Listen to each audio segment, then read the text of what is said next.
Your personal brand in 3D. Now, what do I mean by your personal brand in 3D? Now, again, with the business that I'm in, we've done a lot of film marketing. One thing unique about 3D pictures, when you're looking at 3D pictures, the way they do 3D is you have two cameras that are shooting at the same time, focused on the same image. And then what happens is after that's completed, the end consumer puts on these spectacles, and it tricks the brain into thinking that this image is three-dimensional or lifelike. Now, with your own branding experience and what we'll talk about, same thing here. There is the strategic side that I want to talk about that's two-dimensional, that allows you to really focus in a specific area. But then there is the last piece of this thing that really, once you put the lens on, it really displays you in a bigger light. And that's the tactical pieces of this thing. That's the tactical pieces of branding. So we'll talk about, right now, the first D. Define your brand. Now, this is the piece that is most important. This is where you get into your quiet space, you take out your tablet, and you just focus on you. Now, what do I mean by that?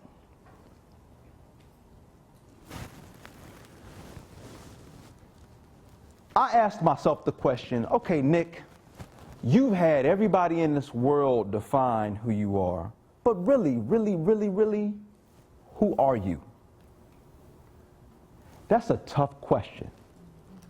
That really is a tough question, because many times if somebody were to ask you, who are you?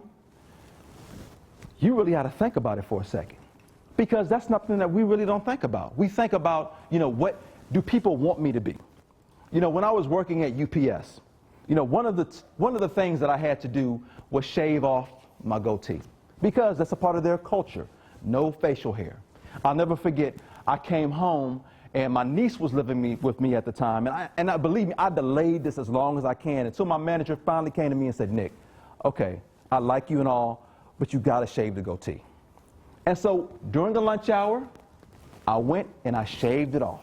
Kept my mustache, because you could, but I shaved off my goatee. My niece was staying with me at the time. She said, Uncle Nick, you look like a white guy. I was like, whoa. But you know what I did? I said, okay, that's cool. This is what I had to do as a part of that overall culture. And I looked and I said, but is this really me? The other thing is with UPS, they're a big golfing organization or what have you, and everybody said, well, you have to be able to golf to be on the, to do the business deals or what have you. And quite frankly, I'm terrible at golf. But you know what? Many people who say that they're good at golf, they're terrible also. All right, that's just a FYI. So if anybody asks you to go golfing, don't feel bad. And you know what they say is, we're going to play best ball. That's best ball is translation for we're all terrible, and we're just going to try to, find the person, who knows how to play a little bit, and then best ball. But, I was just terrible at golf. And so, I had to find my way. But with it, I sat back and I said, all right, really, this is cool, it's paying the bills, but who am I? And so I looked and I said, what are my skills? What is it that I really do well? I went to school for marketing and advertising. I went to school for public relations. I just so happened to fall into IT. What are the hobbies that you enjoy? What are the roles in life that you play? Every day we play roles. We take one hat off, put another hat on. Take one hat off, put another hat on. Take one hat off, put another hat on. As soon as you leave here, guess what? You're taking this Wells Fargo hat off and you put another hat on. The things in life that you value. What do you value in life? What's most important to you? What makes you happy? How many times do you think about, what really makes me happy? In life nowadays, I'm telling you, the thing that makes me happy, and y'all are going to laugh at me, when I get my lemon pepper wings, let me tell you something. Lemon pepper wings make me happy. Your fears and frustrations. What are your fears and frustrations?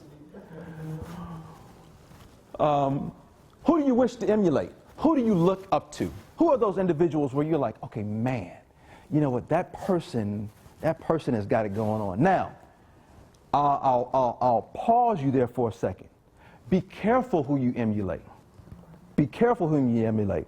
My bishop told me one time, he was like, Nick, sometimes you have to stop looking with your eyes. And when you say stop looking with your eyes, that means that although you might think a person's living a great life, you don't see all of the stuff that individual is going through. But I think you still have to have individuals that are role models for you. Professional and personal goals, what are they? What is your unique value proposition? What makes you different? What makes you different from this man? What makes you different from this sister right here? What makes you different? Your purpose. We always talk about purpose, and many times we equate purpose to our careers. Your purpose is not a career. Your purpose is, why am I here in life? Why do I have breath in my body? Why am I still alive this morning? Am I still alive to see another day? What am I here to do before I die? What is my objective? What is my mission? Identifying what that is a part of it. How you are perceived.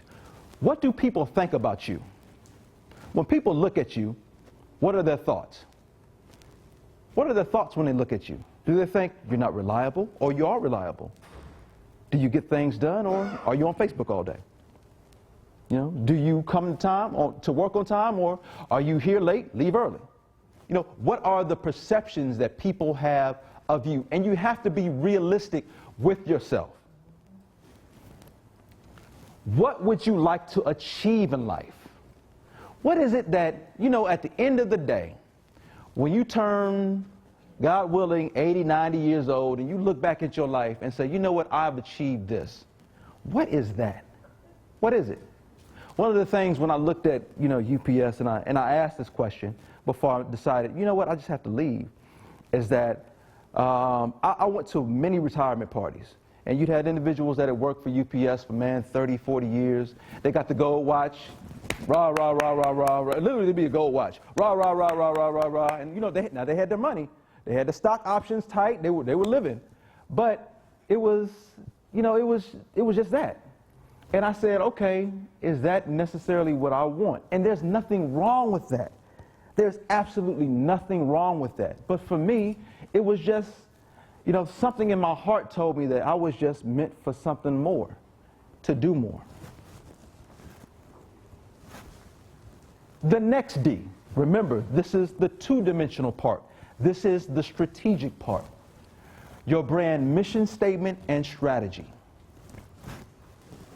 A mission statement is a tool used by businesses and individuals to help them define who they are and why they do what they do. Any great mission statement answers the value you create, who you are creating it for, and the expected outcome. A couple weeks ago, Oprah was here and she did this big tour across the country. And, you know, when you look at Oprah, you really think, wow, she is a, you know, billionaire. She has it going on. But, you know, it was, as I did my research, it was very deep but very accurate to see what her mission statement was. Because as an individual, she does have one. To be a teacher and to be known for inspiring my students to be more than they thought they could be. And when you really